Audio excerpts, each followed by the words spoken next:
I threw my best friend of 14 years an elaborate baby shower. During the toast, someone said something that changed everything in front of 40 people. My name is Claire. I'm 31 years old, and Renee has been my best friend since we were 17, which means she has been my best friend for 14 years, which means she has been present for every version of me. The awkward one, the ambitious one, the heartbroken one, the one who finally figured some things out. She was the maid of honor at my wedding 4 years ago. I have a photo of us from that day on my desk at work. Renee laughing with her whole body, the way she always laughs, and me watching her laugh with the expression of someone who can't quite believe their luck. I look at that photo differently now. I'm not sure I can keep it on the desk, which is a grief that sits alongside the larger grief in a way I haven't fully sorted out yet. Renee has been married to Marcus for 6 years. Marcus was someone I considered a friend. Not a close friend. Not the kind you'd call in a crisis or build inside jokes with over years of accumulated history, but a friend in the solid, comfortable sense of someone your life has grown around. He came with Renee the way weather comes with the season. I knew his coffee order and his opinions about sports teams and the way he got quiet when he was stressed versus the way he got loud when he was happy. I knew him the way you know the furniture in a room you've spent years in. Not intimately, but with the surety of familiarity. The confidence that comes from never having had a reason to look twice. The baby is due in February. A girl. They'd found out at 20 weeks. A gender reveal that had been just family and close friends, and which I had attended with a bottle of wine for Renee to open postpartum, and a very genuine happiness that surprised even me with its depth. I have wanted a baby for Renee for years, knowing how much she wanted one. Knowing what the trying had cost her emotionally in ways she'd shared with me in the particular late-night honesty of best friendship. This baby, this February girl, had felt like something finally going right after a long time of things being hard. I'd started planning the shower the week after the gender reveal. The venue was the private back room of a restaurant we'd loved since our mid-20s, the kind of place that had grown up with us. Started as a cash-only neighborhood spot, become a reservation-required destination, while somehow keeping the warmth of what it had been. I'd rented it for 4 hours on a Saturday in November. 43 guests, Renee's mother and 2 sisters, her work friends, our shared friend group from college, a handful of newer friends from her neighborhood. No office politics, no obligatory invitations, just the people who actually loved her, curated with the care I applied to everything where Renee was concerned. The day itself had been, until the moment it wasn't, genuinely beautiful. Renee had arrived at noon to a room she hadn't seen finished, and her reaction, standing in the doorway with her hands over her mouth, eyes going bright in the way that means tears are close, was the reaction I'd spent 11 weeks working toward. She walked through the room touching things, the flower arrangements, the photo display I'd assembled from pictures across our 14 years, the corner I'd set up with her nursery colors where guests could leave handwritten notes for the baby. She turned around and found me and said, "Claire," in a voice that held every year of knowing each other, and she hugged me the way you hug someone when words are insufficient. That hug, I have thought about that hug a lot in the last 72 hours. The first 2 hours were everything a shower should be. Food and wine for those drinking and sparkling water in champagne flutes for Renee, and the noise of 40 women who are collectively happy about something, which is a specific and wonderful kind of noise. Games, the ones I'd chosen deliberately because they were actually fun rather than awkward, which is a much harder needle to thread than people think. Gift opening, which Renee did with the same whole-body delight. She does everything, exclaiming over tiny socks with a sincerity that made people laugh. I moved through the room in the way you move when you've organized something, half present, half monitoring, always aware of whether glasses needed refilling or whether anyone was standing alone. Marcus was not at the shower. Obviously, it was a women's event, as these things tend to be, and he'd texted me 2 weeks before to say he'd take himself out of the way for the afternoon. I thanked him. He'd sent a thumbs up. That was the last time I'd spoken to him before Saturday. The toast happened at 2:15. It was my toast. I'd written it, or more accurately, I'd been writing it in my head for weeks and had finally committed most of it to notes on my phone the Thursday before. I knew what I wanted to say, which was the truth, which was 14 years. Every version of you. I'm so glad it's you. The simple version of what a best friendship really is when you strip the sentimentality off it. But before I started, I handed the room to anyone who wanted to say something first. A few people did. Renee's sister, who was funny and warm. A college friend who'd flown in from Portland. Renee's manager from work, whom I didn't know well, who gave a short and genuinely lovely speech about Renee's professional integrity and kindness in a way that made me like her immediately. And then, because the room was in a generous mood, because wine had made people comfortable, because this is how these things go, a woman near the back raised her glass without being called on and said she just wanted to add one thing. Her name was Donna. She was one of Renee's neighborhood friends, someone who'd appeared in Renee's life more recently, the last year or two. I'd invited her because Renee had mentioned her a few times with warmth, which was enough. I'd exchanged maybe 4 sentences with her before Saturday. She was in her mid-40s, cheerful, the kind of woman who laughs easily and takes up space without apology, which I'd clocked as a quality I generally liked. "I just want to say," Donna said, holding her glass and smiling at Renee, "that watching you and Marcus over this last year, especially the last few months, has been so wonderful. You can just see how much closer it's made you. And I know your little one is going to have the most incredible parents." She paused, and her smile shifted into something slightly more specific, slightly more knowing. "And honestly, I have to say, Claire, you've been such an amazing support to Marcus through all of this too. He talks about you constantly. I hope you know how much he values having you in his corner." The room made a warm sound of agreement. Someone said, "Ah." Renee was smiling. I was not smiling. Or, I was smiling in the technical sense. My face was doing the things faces do in these situations, but something had shorted out behind it. Something had gone very quiet and very fast simultaneously, the way your body responds when it receives information that hasn't finished processing but has already started making changes. He talks about you constantly. Marcus talked about me constantly to his neighbor. Marcus, who I spoke to in the easy, ambient way of someone who was simply part of the same life as someone I loved. Marcus, with whom my interactions were warm but occasional, a dinner here, a gathering there, the peripheral contact of 2 people connected through someone else. I was not in the accounting of my own life, someone Marcus talked about constantly. I was not someone Marcus talked about much at all, as far as I knew. I have you in his corner. I was not aware of being in Marcus's corner. I was not aware of a corner in which I was positioned. I was not aware of anything that I would describe as a sustained, specific support relationship with Marcus that would be visible enough to a neighbor that she would toast it at a baby shower. I kept smiling. The moment moved on. The room moved on. I stood up and gave my toast. I remember giving it. I could not tell you now with any precision what I said. Something about 14 years and every version, and I'm so glad it's you. And people applauded, and Renee had tears in her eyes, and the afternoon continued. But something was running now, underneath. A calculation I didn't want to be making. I'm going to tell you what I found out in the 72 hours after the shower. Not all of it came at once, and not all of it is confirmed, and some of it I am still trying to understand. But I'm going to tell it in the order I found it because the order matters, because it's how the picture assembles itself, piece by piece, in the terrible way it does when you're pulling at a thread and starting to understand why the whole thing has been warm. I went home after the shower, and I did the thing I do when something is wrong that I can't articulate. I called my husband, Tom, and I said I needed to talk something through, and he turned off the television and faced me on the couch and listened. I told him about Donna's toast, about the specific phrasing. He listened without interrupting, which is one of the things I love about Tom, that he understands listening as a complete action that doesn't require commentary. When I finished, he was quiet for a moment. Then, "Have you talked to Marcus recently? More than usual?" "No," I said. "That's what's strange. We don't have that kind of relationship. I don't think." "What does Renee say about it?" She was smiling during the toast. She didn't react. Tom turned this over. "Could Donna have been confused? Mixed you up with someone else?" "She said my name," I said. She looked right at me. Another pause. "Do you want to call Renee?" I thought about it.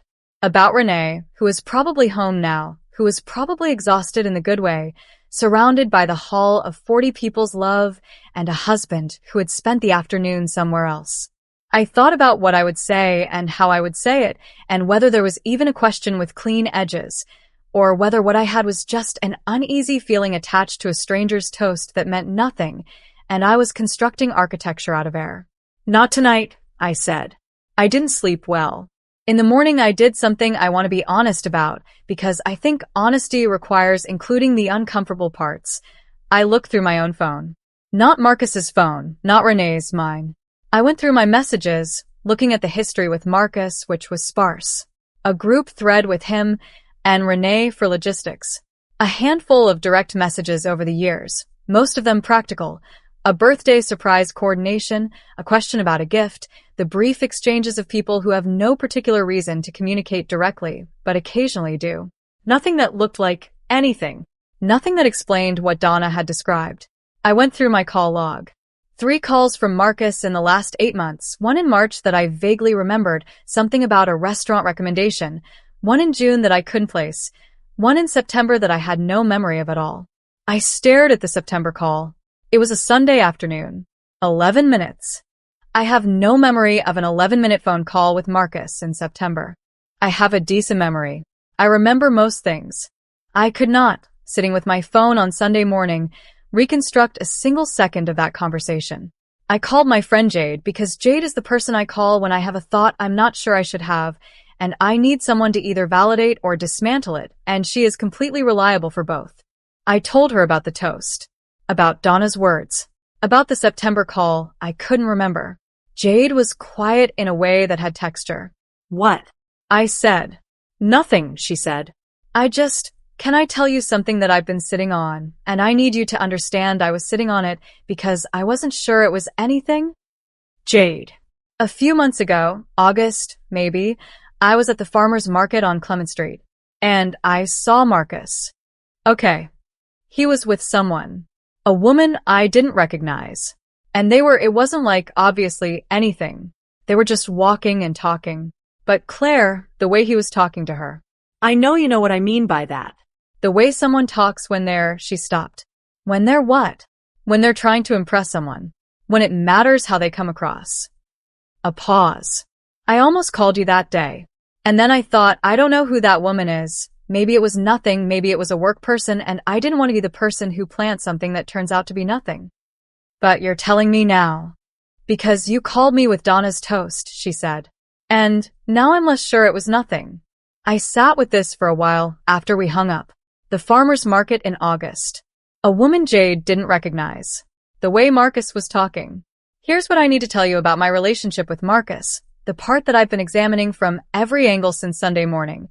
I've always liked Marcus. He's charming in an easy way, the kind of person who makes conversation feel effortless, who remembers details you mention in passing and brings them back later in a way that feels like being seen. I'd attributed this to him being a good partner for Renee, who deserves someone who pays attention. But I am now wondering whether I attributed something to its context that was actually, separately, a method. In the 6 years Marcus and Renee have been married, there have been 3 occasions where Marcus said something to me that landed slightly sideways. Not predatory, nothing I could have named clearly in the moment, just slightly off-center, slightly more personal than the occasion called for. A comment about how Tom was lucky, said in a way that lingered longer than a compliment usually does. A text after a group dinner that said, "Great to see you tonight," when the same text to the group hadn't been sent. A moment at their housewarming 2 years ago where he'd refilled my glass and said something quietly, just to me, that I'd laughed off and then forgotten and now cannot retrieve. I had filed these moments in the category of Marcus is a flirt. That's just how he is, which is the file where a lot of things go that we're not ready to look at directly. I called Renee on Sunday afternoon. I'd been going back and forth on whether to do it, and finally I decided that whatever I did or didn't know, what I knew for certain was that Renee was my person 14 years, and I was not going to be someone who sits on something that might matter to her. The uncertainty didn't release me from the obligation. She picked up on the second ring, sounding tired and happy in the way of someone who had a wonderful day yesterday and hasn't fully come down from it. "Yesterday was perfect," she said, before I could say anything. "Claire, it was so perfect." "I'm glad," I said. And I was. Underneath everything I was. "Hey, can I ask you something?" "Of course." Donna, from a shower. The one who spoke during the toasts. A small pause. Almost not a pause. Yeah. She said something about Marcus and me. About him having me in his corner, talking about me. Do you guys talk about me? Like, specifically, regularly? A longer pause. The quality of pauses, I've learned, tells you almost as much as the words on either side of them. Why are you asking? Renee said. And her voice had changed. Not dramatically. Not into something I could easily characterize. Just changed. Tightened slightly around the edges, the way a voice does when it's being managed. Because I don't know what she meant, I said. And I'd rather ask you than wonder. Renee was quiet. Renee, can we do this in person? She said. Not on the phone. There it is. That sentence said in that voice is not the sentence of someone who has nothing to tell you. That sentence is the sentence of someone who needs to see your face when they say the thing, either because they're planning to watch how you respond or because they don't think they can say it without looking at you. We met Monday evening. Her house, because she's 7 months pregnant, and I wasn't going to make her drive. Tom knew where I was going and what I was going for, and he said, call me if you need anything, with the directness of someone who understands that sometimes you need to be left alone to do a hard thing. Marcus wasn't there. Renee had texted me that afternoon. He's giving us space, which confirmed, before I'd crossed the threshold, that she'd told him I was coming and why, which confirmed that there was a why to tell him. She opened the door, and we looked at each other on the doorstep for a moment. Two women who have known each other for 14 years, who have held each other through the hard things, who have a photo together from my wedding day on my work desk, and then she stepped back to let me in. We sat in her living room. She'd made tea, which she didn't drink, which meant she'd made it because having something to do with her hands was easier than sitting there empty-handed. I watched her hold the mug and look at it. Tell me what you know, she said. So, I know where to start. I told her what I knew. Donna's toast, Jade's farmer's market story, the September phone call I couldn't remember, the 3 sideways moments across 6 years. I told it plainly, the way I told Tom. Not accusatorially, not with a verdict attached. Just the pieces laid out. When I finished, Renee was looking at the mug. I've known something was wrong since June, she said. I didn't know what. I thought it was me. Pregnancy stress, hormones, the way your brain starts to do strange things when you're preparing for something as massive as a baby. I thought it was me being insecure. She set the mug on the coffee table. And then I found something in August. She found an email. I won't go into the specifics of how she found it, because that's hers, and the specific privacy of a woman discovering her husband's hidden account in her own home is not mine to detail. But she found an email, and the email was enough to confirm the shape of something she'd been refusing to see the shape of for months. And the woman in the email, the one she'd traced carefully, with the particular precision of a very smart person who is terrified of what they're going to find, was not me. Let me be clear, it was not me. I need to say that because I imagine some of you are where I was on Sunday morning, assembling a picture that had me in it, and I need to correct it immediately. The woman in the email was someone Renee didn't know, someone outside our circle, someone who had no connection to the shower or the sage green streamers or the photograph display or any part of the day I'd spent 11 weeks building. I was not in the email. What I was, apparently, and this is the part I've sat with for 2 days and am still trying to understand, was a cover. Not consciously, maybe. Not in the way of a deliberate calculated scheme, because I'm not sure Marcus is organized enough for that kind of deliberate calculation. But in the way that convenient explanations become convenient without anyone necessarily choosing them. When you're a married man and you're spending time outside your home in a way you need to account for, the least suspicious accounting is one that leads back to someone your wife trusts completely. Someone whose loyalty is not in question. Someone your wife would laugh at the idea of suspecting. In September, when Renee had apparently asked Marcus where he'd been one afternoon, he had said he'd been talking to me. He'd called me 11 minutes, which I don't remember, and whether he actually spoke to me or I didn't answer, and he left a voicemail I'd forgotten, I cannot tell you. But he'd used my name. He'd used the 14 years of Renee's trust in me as an alibi, without my knowledge and without my consent, and Renee had believed him, and Donna at the shower had said what she'd said because she'd heard Marcus talk about me, not with the language of romantic interest, but with the language of close, constant friendship, the kind of friendship that accounts for time and provides reasonable explanations for absence. I had been used as an explanation. Sitting in Renee's living room on Monday evening, understanding this, I felt something I didn't expect to feel, which was a very specific and precise fury. Not at Renee, never at Renee, at Marcus, but more complexly than simply at Marcus, because my anger at him was tangled up with questions I couldn't fully answer about what he'd known and what he'd calculated, and how much of it was cruelty versus how much was simply a desperate person reaching for the nearest convenient thing. My friendship. He had reached for my friendship. He used me, I said. It wasn't a question. Renee looked up from the mug. Her face had the hollowed quality of someone who has been carrying something very heavy in a very small space for a very long time and has just now set it down somewhere outside of themselves. I don't think he thought of it that way, she said. And then, but yes. I looked at the woman across from me, 7 months pregnant, 6 years into a marriage that had apparently developed a shadow she'd been living in since at least June, sitting in the home she'd built with someone who had borrowed my name as a story. I looked at her, and I felt every one of the 14 years between us, not as history, but as substance. The thing itself. The thing that was still there even now, even in this room, even after 2 days of a picture assembling itself into something none of us would have chosen. What are you going to do? I said. She was quiet for a moment. I don't know yet. I've been to a lawyer already, not to file anything, just to understand the landscape.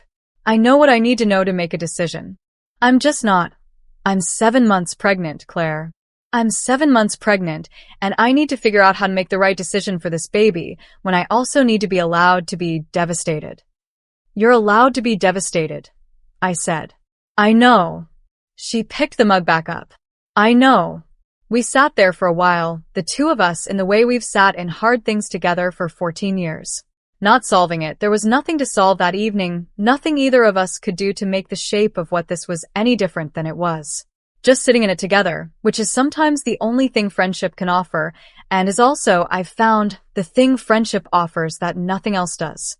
I asked her about the baby, whether the baby was okay, whether Renee was physically well. She said yes, everything was medically fine, the baby was fine, she'd been to her OB on Friday, and everything was on track for February. I felt the relief of this so specifically that I had to look away for a second. The shower was really beautiful, she said after a while. I meant that. I want you to know that whatever is happening with, I want you to know that the day was real. Standing in that doorway was real. I know, I said. The photos you made. The sign. She shook her head. Nobody does things like that except you. I thought about the sign. The 5 practice runs on scratch paper before committing to the final version. It took a while to get the R right, I said. I kept making it look aggressive. She laughed. And in the laugh I heard her, the real her, the 14-year her, the one who laughs with her whole body and who I have a photo of on my desk. Present even here. Still there. I drove home. Tom was on the couch, not watching television, which meant he'd been waiting. I sat down next to him, and he didn't ask me anything immediately, just put his hand over mine, and I sat there for a minute before I said anything. It wasn't about me, I said. Not the way I thought. Okay, he said. He used my name as a cover. I didn't know. She's known something was wrong since June, and she's been carrying it alone. I paused. She's 7 months pregnant. Tom was quiet for a long moment. Then, how is she? Stronger than she should have to be? I said. He didn't say anything because there's nothing to say to that, and Tom knows the difference between things that want a response and things that want to be heard. He just held my hand, which was the right thing, and the evening settled around us. Here is what the 72 hours looked like from the outside. Saturday, a beautiful shower, a toast that said something nobody understood yet, an afternoon that ended with streamers still up and leftover food packed for Renee to take home, and 40 people who went away with the warmth of an afternoon that had been, by every visible measure, a success. Sunday, 2 phone calls, and a beginning of understanding. Monday, a living room conversation, 2 women, 14 years, a mug of tea nobody drank. Tuesday, me sitting down to write this. And here is what the 72 hours looked like from the inside. A progressive dismantling of the familiar. Not all at once. That would be its own mercy. But slowly, piece by piece, the way you understand something you've been refusing to understand. The Donna toast to the September call to Jade's farmer's market story to the 3 sideways moments to Renee's face in the doorway to he used my name to sitting on a couch with my husband's hand over mine. Marcus came up in a text this morning. Not to me, to Renee, which she forwarded. It said he wanted to talk. She hasn't responded yet. She told me she's not going to respond until she's ready, and she doesn't know when that will be, and her lawyer has advised her to take her time.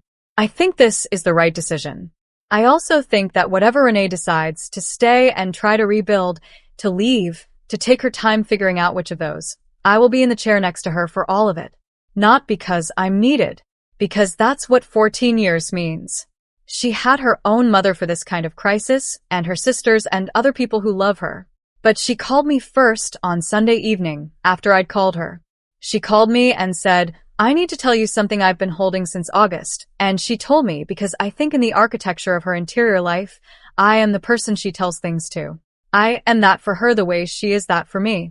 Whatever Marcus turned my name into, an explanation, a convenient story, a borrowed trust, he didn't change what the name actually is. He borrowed it. It was never his to keep. I'm going to take the photo off my desk. Not throw it away. I'm not there, and I don't know if I'll get there.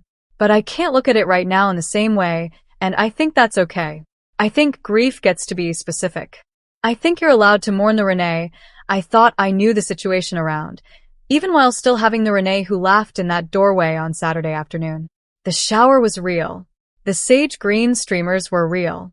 The sign that I practiced 5 times was real. The 40 women in a room loving one woman together were real. Some of the rest of it, the 6 years of assumptions, the comfortable furniture familiarity with a man I thought I understood, that, it turns out, was a room I hadn't looked at very carefully. I'm looking now. I think that's the most any of us can do. 3 weeks later, update. Renee asked me to be present when she sat down with Marcus. Not in the room. Outside in her car on the phone somewhere close. She needed to know I was nearby even if I wasn't involved in the conversation.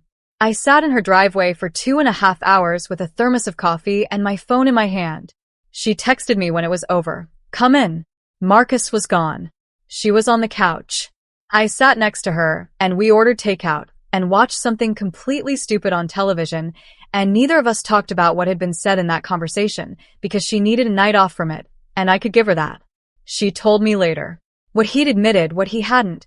The way the admission came in stages the way they apparently always do. The partial version first, then more under pressure, then the full shape of it finally surfacing like something that's been underwater a long time.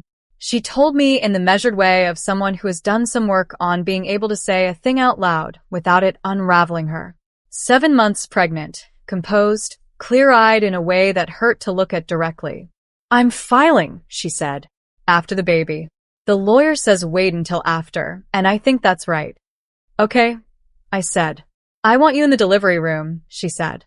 If you want. Her dad is going to be there, because I'm not going to take her father from her before she's even born. But I want you there too. I need someone in that room who is just entirely mine. I will be there. I have already cleared the week of her due date with my job, booked a bag to keep at home ready to go, and informed Tom that when Renee calls, I leave, regardless of the hour or the day or whatever we have planned. Some things you don't have to think about twice. I'm still figuring out what the last several weeks have changed in me. There's the obvious layer, the recalibrated map of someone I thought I knew, the forensic review of 6 years of interactions through a different lens. But underneath that there's something else, something I'm still finding the shape of. Something about what it means to be someone's person. To be the name someone calls when they need to not be alone. To be trusted enough to be borrowed, even to be someone whose name carries enough weight that it can be used as cover. That last part is still something I'm working through, the anger of it, the complicated feeling of having been taken from without consent. But I think it also means something in the larger sense about what Renee and I have been to each other for 14 years. You don't borrow from the unimportant. You don't reach for what doesn't carry weight.